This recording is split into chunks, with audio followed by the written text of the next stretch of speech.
한병수 목사입니다. 오늘은 시편 18편을 가지고 인격을 기도하라 라는 주제를 함께 생각해 보고 싶습니다.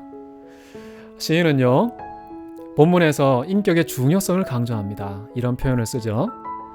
주께서 내 의를 따라 상을 주시나이다. 그리고 내 의를 따라 상을 베푸셨도다. 하나님이 어떤 분이신지, 어떤 일을 행하셨는지 시인은 인격을 중심으로 설명하고 있습니다.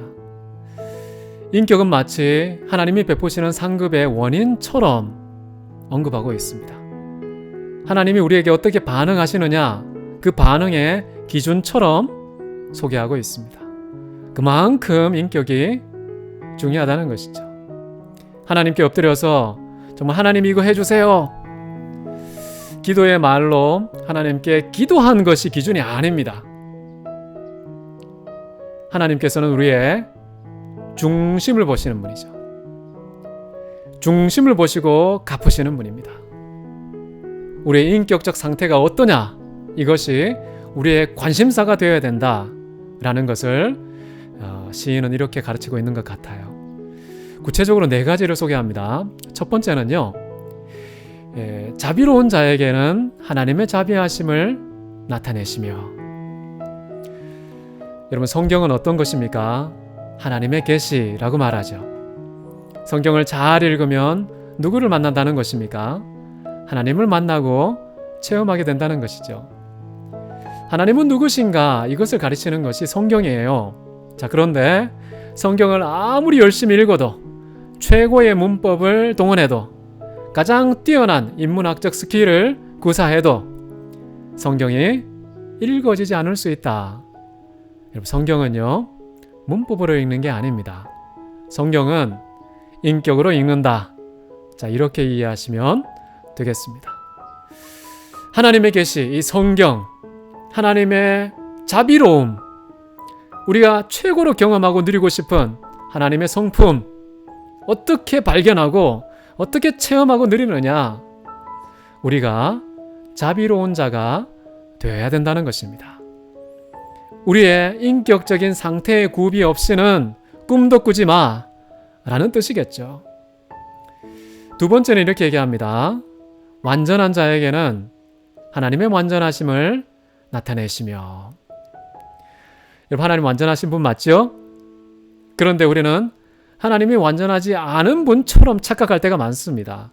오해할 때가 대단히 많죠. 하나님이 아담과 하와를 창조하셨죠. 그런데 인간들이 죄를 저질렀죠. 그걸 보면서 뭐라고 생각합니까? 하나님은 왜 인간을 저렇게 부실하게 만드셔서 완벽하게 순종할 수 있는 능력도 주시지 않고 저렇게 불완전한 존재로 만드셨을까? 하나님이 불완전한 존재인가 보다. 자, 이렇게 오해하고 해석하는 경향이 인간에게 있습니다. 괜히 하나님 때문에 모든 인류가 죄인이 되고 이 세상에 사망이 들어와서 사망이 왕노릇하는 그런 세상이 됐다. 하나님 뗐지. 이런 마음을 가지는 사람이 많습니다. 그런데요, 하나님은 완전하신 분인데 우리가 착각한 것이라는 것을 깨달아야 돼요. 왜 착각하느냐? 우리가 완전하지 않기 때문에 부득불 착각합니다. 하나님 아무리 완전하셔도요, 우리가 인격이 불완전한데 그 완전하심을 담아내고 인지할 수 있는 능력이 우리 안에 없는 것입니다. 여러분, 성경을 읽고 하나님의 그 완전하심 경험하고 싶습니까? 내가 인격적인 변화가 있어야 되고 성숙이 있어야 되고 온전함이 있어야 된다 라는 거예요. 그래서 인격을 기도하라는 겁니다. 하나님, 내 인격 완전하게 해주십시오. 정말 하나님께 피를 토하면서 절규해야 되는 기도의 내용, 제목이 뭐냐? 바로 인격이라는 겁니다. 여러분, 세 번째는 뭐가 나오냐면요, 깨끗한 자에게는 하나님의 깨끗하심을 보이시며. 하나님 정말 거룩하신 분이죠.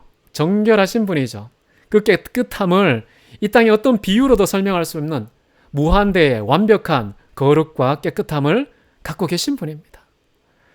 근데 하나님은 그러신데 우리가 그런 하나님을 알지를 못해요. 경험하지 못하고 누릴 수도 없습니다. 자, 우리가 조금이라도 누리고 깨닫기 위해서는요, 우리가 깨끗해야 된다. 인격적으로 여러분 끊임없는 세척을 하셔야 됩니다. 얼굴만 씻지 마시고요, 인격을 깨끗하게 씻어내는 끊임없는 회개가 있어야 됩니다. 회개가 뭡니까? 하나님의 사람다움의 분기점 아닙니까? 그것이 의미가 이런 거예요. 메타노이아, 생각의 변화, 가치관의 갱신, 옛사람의 본성을 뜯어 고쳐야 된다는 것입니다. 인간의 사고방식, 내면의 인격, 이것이 완전한 거듭남이 일어나야 된다. 그래야 하나님의 자녀가 되는 놀라운 권세와 특권, 상태와 특성을 누리게 되는 것이죠. 내면의 변화입니다. 이게 진정한 회개인 것이죠. 이런 변화가 없이는 하나님의 깨끗하심, 하나님의 자비하심, 하나님의 완전하심, 하나님의 의로우심, 하나님의 선하심, 그 어떤 성품도 우리는 깨닫지 못합니다. 이 땅에 살면서 인생의 목적이 무엇입니까? 하나님을 아는 지식이 가장 고상하지 않습니까? 사도 바울은 그렇게 고백했죠. 그리스도 예수를 아는 지식이 가장 고상하다. 여러분, 무엇을 기도하고 계십니까? 우리 인간의 안타까움은요, 마땅히 구할 것을 알지 못한다는 거예요. 그렇기 때문에 성령께서 말할 수 없는 탄식으로 나를 위해서 기도해 주시기 때문에 그나마 우리가 사는 겁니다. 그런데 우리는 쓸데없는 거, 구하지 않아도 되는 거, 하나님이 다 알고 계시고 다 채워주시는 거, 거기 왜 시간을 낭비하십니까? 그거 붙잡고 씨름할 시간이 어디에 있습니까? 우리가 마땅히 구할 게 뭐냐? 우리의 인격이라는 겁니다. 우리의 인격. 우리의 인격이요, 하나님의 축복을 좌우합니다. 하나님을 아는 지식을 좌우합니다. 우리의 인생을 좌우한다는 거예요. 그렇게 중차대한 우리의 인격을 방치한 채 관심도 없어요. 쳐다보지도 않습니다. 인격이 얼마나 중요합니까?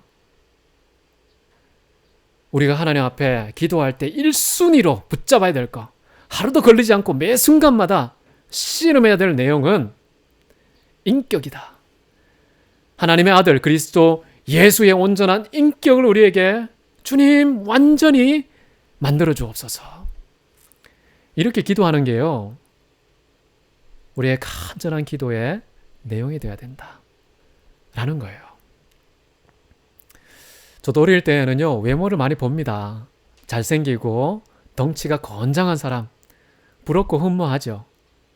그런데 시간이 흐를수록요, 인격의 거인을 만나고 싶습니다. 만약에 여러분이 속한 공동체에 인격의 거인이 있다면 여러분은 축복받은 사람입니다. 만약에 21세기 우리의 시대에 인격에 탁월한 거인이 있다, 이 시대가 축복받은 시기라고 생각합니다. 여러분, 그런 인격 찾으시기 바랍니다. 더 중요한 것은요, 그런 인격이 되시기를 바랍니다. 여러분, 공동체의 최고의 복의 근원이 되십시오. 여러분이 살고 있는 이 시대에 최고의 복이 되셔서 이 세상의 빛과 소금의 역할 충실히 감당하는 하나님의 사람이 되면 좋겠습니다. 인격을 기도하라. 함께 기도하겠습니다. 사랑의 주님, 우리의 인격을 빚어주옵소서.